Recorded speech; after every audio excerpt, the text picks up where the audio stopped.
Hello, beautiful humans, and welcome to the Mental Wellness Wake-Up Show, a weekly podcast where growth-minded, creative people come to learn best practices from both spirituality and psychology that create lasting well-being. I am your host, mental wellness expert, improvised acting teacher, therapist, and coach, Dawn McMillan. Let's get to it. What I want to do today is revisit this whole idea of your brain beating you up. Most of the feedback I've gotten recently about recent podcasts has been in relationship to the episode 5 Tips to Keep Your Brain from Beating You Up.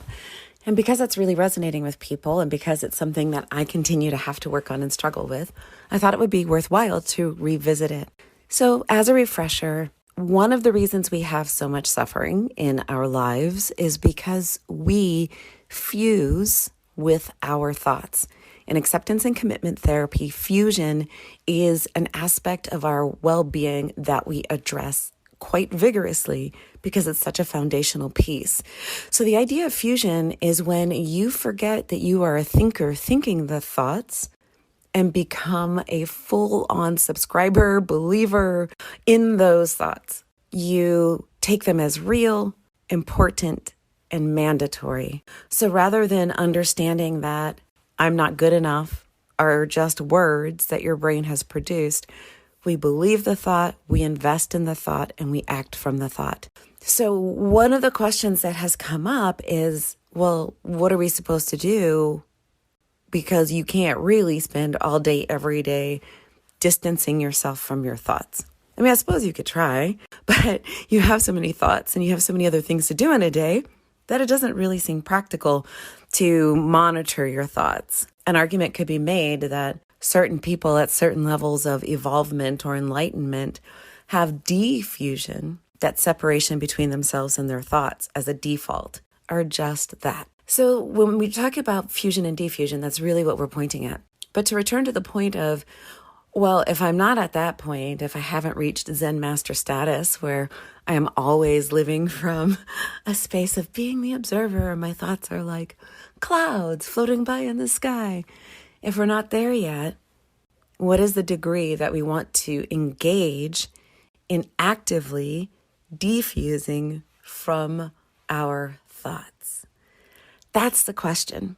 So I think what's really helpful here is to return to a basic acceptance and commitment therapy. What's the word? Policy. No, it's not policy. A basic acceptance and commitment therapy idea, thank you, which is that we want to avoid digging into right and wrong, good and bad, and we want to stay in the realm of useful. We want to focus on the utility. We want to decide what is helpful in creating a life we want to live. So acceptance of what is and commitment to valued action. That's what the training or the therapy is about. So when you break that down a little bit, valued action is going to be a hint about whether something is helpful or not, whether it's useful or not.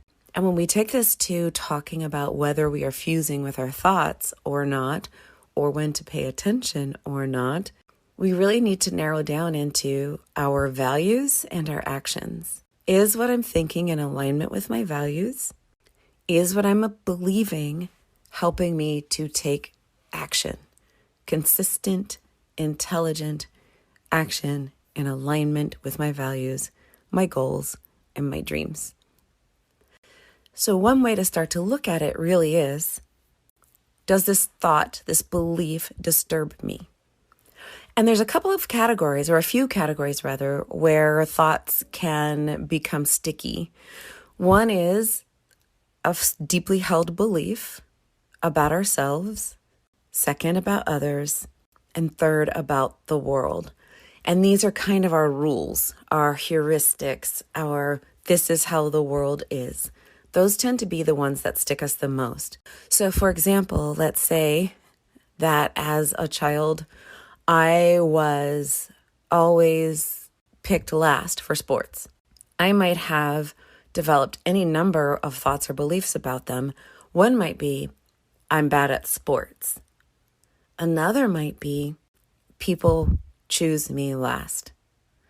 And then we sort of develop a rule around that. And the rule might sound something like, if we could give words to it, I'm always last place, or some version of I don't matter.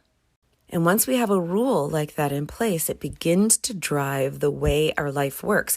And what's so sad and frustrating about the human experience sometimes is the nature of the self-fulfilling prophecy of it. So we're going through life, things happen, we make rules, we develop beliefs about ourselves, about others, about the world, all of which makes sense in the context, right? If you're 6 years old and you're always being picked last for dodgeball, it's reasonable for you to develop some sort of thought or belief about it. Any 6-year-old would. If you're a 22-year-old and you apply for 100 jobs and you don't get any, you might start to form a belief about what that means. So we're not behaving irrationally. Our brain is doing what it's designed to do. Our brain is designed to make sense of the world. And it does it by two primary functions. One is by observing what's going on, and two is by comparing that to what it already knows. So once it compares it to what it already knows, it's like, what rule do I have? What belief do I have? What experience do I have that makes whatever just happened now here make sense? So it's great. It works most of the time. Where it gets us into trouble is when we're making these global beliefs, these rules, these understandings about life that aren't true and or that don't serve us. So one of the first ways you can tell whether you are in dangerous territory with a thought, a belief, a rule, is how you feel. Are you in some sort of disturbance? Are you frustrated? Are you angry? Are you sad? Are you experiencing some sort of nervous system arousal? Has your fight, flight, or freeze system been activated? Are you angry? Do you want to punch something? Do you want to run? Do you feel like crying? That's a good hint that maybe there's something worth exploring. And I don't say that to demonize any emotions at all. All of them are valid. All of them are messengers. All of them come to give us gifts. But when we're talking about, is this time for me to practice a diffusion technique so I'm not so caught up in whatever my brain is doing at the moment? These, air quotes, negative emotions are a good clue. An argument can be made that, air quotes, positive emotions are sometimes fusion, because they're also sometimes not based on reality either. We can be delusional, feel good about something. But we tend not to question our feel-good thoughts too much. Like, we tend to just want to ride those or grasp onto them. But our negative, unpleasant, unwanted emotions tend to give us those bigger red flags. So here's what we do. We notice we're disturbed in some way. There is a disturbance in our energy field and our thoughts and our experiences. Then we want to catch what was the thought, the belief, the experience that I'm making true or real, urgent, important, or mandatory. And here's where we get to determine whether that thought is worth keeping. You ask yourself, so let's go with this thought that shows up for a lot of people. I'm not good enough. I'm not good enough. So we capture that our disturbance is being triggered by something that causes us to open up our I'm not good enough rule. And what we do with that is we ask ourselves, what happens in my life? What do I choose to do if I behave according to that thought, if I believe that thought? So if I believe the thought, I'm not good enough, what happens? Well, maybe I don't try out for things. Maybe I allow people to be abusive toward me. Maybe I'm unwilling to get off my couch because why bother? Maybe I panic whenever anyone looks at me in the eye because I'm afraid they're going to see that I'm not good enough. What are the consequences of that belief? And if you have that little conversation with yourself, what are the consequences of that belief? And you like what you get, then let it run. Let it rip, let it be. But if you explore what are the consequences of that belief and you don't like the outcome, that's an opportunity to really engage with your diffusion techniques.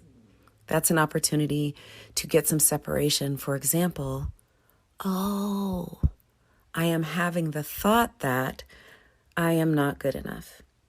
So that's the difference. That's the difference. So Byron Katie has a really great technique called the work, which is a wonderful way of examining our thoughts for their usefulness. And it goes a little something like this. I'm having a thought, and let's pick a new one. I'm having the thought that I'm terrible at math. Okay. So the first thing you're going to ask in Byron Katie's system is it true? Is it true that I'm terrible at math? So you go through your little brain, you go through your history, and you go, well, I never got higher than a C on any math test, and I can't do math in my head, and I break out in a cold sweat just trying to figure out the tip when I'm at a restaurant. So yes, it is true. I'm terrible at math. Then the second question is it 100% true? Is it incontrovertible, beyond a shadow of a doubt true that you are terrible at math? Would that hold up in court, right? Beyond a shadow of a doubt, is there no circumstance where is there any exceptions anywhere at any time? And what does terrible at math even mean? So the second question, is it 100% true? Is invariably no. No. None of these beliefs that we have about ourselves or the world are without their exceptions because there's a value judgment in them. And a value judgment is always an opinion. Even something so-called scientific, the sky is blue. Is it 100% true? Well, no, from any number of perspectives. From talking about the light spectrum to what it looks like on a cloudy day. So first we ask ourselves, is it true? And we're often tempted to say yes because we have this thought, because we have evidence for the thought being true. Then we ask ourselves, is it 100% true? Is there any moment, any exception, ever? Is there a value judgment in there? Is there a should? Is there a negative or positive word that expresses an opinion? So then we get to know that thought is not true. It is not 100% true. I am terrible at math is not a capital T truth. And then we get into the process I was just sharing with you. What happens if you believe that thought? What does it do to your relationships? What does it do to your money? What does it do to your motivation? What does it do to your self-esteem? What does it do to your ability to take chances? Here's a far out example. What if I believe I'm terrible at math and I get offered my dream job, only part of the dream job is doing a report that has numbers in it? Maybe I turn down this whole job, which is 99% what I want to be doing, because of that 1% that involves numbers and it intimidates me. So once you see that this belief isn't even true, and you begin to find out what the cost of having it is, then you can move on to the next step in Byron Katie's work. And that is, can you think of any reason to keep this stressful thought? Can you think of a non-stressful reason to hold on to the thought? Or another parlance, can you let it go? Is there any realm of possibility where you could let this belief go? You've already noticed that it's not actually 100% true. You've noticed that there's a price paid for having it. So is there a benefit to keeping it? A really good benefit that outweighs all the costs? Could you possibly let it go? And not asking you to, just wondering if you could let it go. And in my own process, I slip in the Sedona method a little bit there. Can you let it go? Will you let it go? When? Can you let it go? Yeah, maybe. Yeah, sure. Eventually. But when? Okay, in 5 minutes, I'm going to let that belief go. It's ridiculous, but believe me, it works. It helps put distance between you and the thought. So once you've decided there's no really good reason for keeping this thought, which has such a high price, you can start to explore what else might be true. What else might be as true or more true than I'm terrible at math? Maybe what's true is I'm not really good at the kind of math I had to learn in school, and that's okay. Maybe it's I haven't been very good at math, but I can learn what I need to do the things that matter. It could be I'm not terrible at math. I'm not great at math. I'm just kind of okay at math, and I've gotten this far, so maybe that's okay too. And you start to think what else could be as true or more true. Because we want to stop obeying these thoughts that aren't real, that aren't true, that aren't helpful. So then you arrive through this whole process at a whole lot of diffusion from the thoughts. After doing this inquiry, even if the thought presents itself, having given the lie to it, having given the distance to it, it just doesn't have the power to control you in the way that it did before. And when it shows up in other slightly different variations, you can just keep doing it. And this is a major part of cognitive and behavioral therapy as well, challenging those thoughts. Challenging those thoughts. Are they real? Are they true? Are they important? Are they helpful? Is it even necessary? One of my favorite beliefs is that I don't have to have an opinion about everything. There are things that exist in the world about which I do not have to have an opinion. Maybe some of the beliefs of yourself fall into that category. Do you have to have an opinion about your math ability? Maybe you can just have whatever math ability that you have and use it whenever math is required without having an opinion about it. So there you go. There you go. We're back to that diffusion.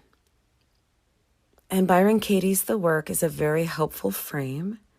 And that central question of what happens to me and my life when I allow myself to live from that thought, to believe that thought. And if you like the answer, then yay, let it rip, let it run, let it be free, free, let it fly. But if you don't, maybe continue to do those things that loosen you from that thought. So that's it for today. Thank you so much for listening. And please allow me in this moment to be someone who lets you know that whenever and wherever you are hearing these words, this is actually true. That you, beautiful human, are whole, perfect, and complete, just the way you are. You are worthy and deserving of all good things. And even as this lovely, divine, beautiful being that you are allowed to grow and change. Until next time. I am so honored that you share time with me. If you've listened this far, then something here was of value to you. Would you please be a friend of the podcast and share it with at least one other person? The podcast is available on most platforms, including YouTube, and I need your help to get the word out. So please like, subscribe, and share, and a 5-star review on iTunes would be chef's kiss. Thank you so much. See you next time.